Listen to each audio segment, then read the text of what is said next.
welcome back to AI on Your Side. Congratulations on making it this far. In this video, we're going to begin to wrap things up by talking about two key themes: supporting AI integration at your company and creating a continuous learning culture. These two ideas will empower you to lead with confidence and be adaptable in the ever-evolving world of generative AI. To integrate AI effectively, start by understanding your leadership's stance. In your company, are people talking about generative AI? Are there any champions of AI, or are people cautious and skeptical? Your approach should adapt accordingly. You obviously want to be respectful about your company's stance on generative AI. If they're telling people not to use it, even though it might boost efficiency, there's a reason for that. So it's a good idea to talk to your own managers or bosses and also talk with IT.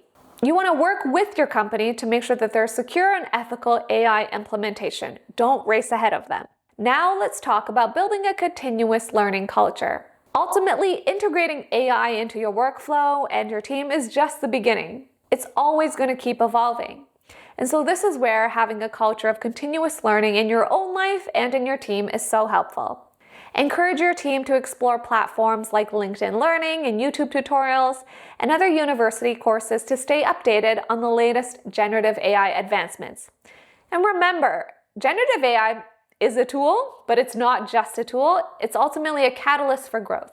Just like we've always had to learn new technologies, this time is no different.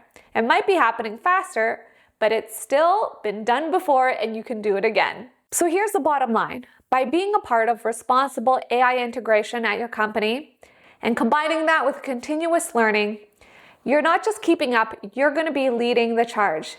You're building a future where AI supports business goals while empowering people to grow and thrive. So here's your final assignment. Identify a process or a project in your company where generative AI could be integrated, and then think about a small pilot project. Maybe it could be just automating a particular repetitive task, or using generative AI to help make decisions. Think of a small pilot project that you could pitch to your team or to your boss and see if you can make it happen. This kind of thing will help your company keep evolving as generative AI transforms the future of work. So as we close, I want to leave you with this. Generative AI isn't just reshaping technology, it's reshaping how we work, learn, and connect. You have the tools to lead this change now that you've watched this course, but it's just the beginning. Generative AI is going to bring so many incredible opportunities to innovate and evolve and make a positive impact in the world. Keep learning and keep experimenting with generative AI. Thank you for joining me on this journey. Let's shape a future where AI is a tool for good, powered by human ingenuity.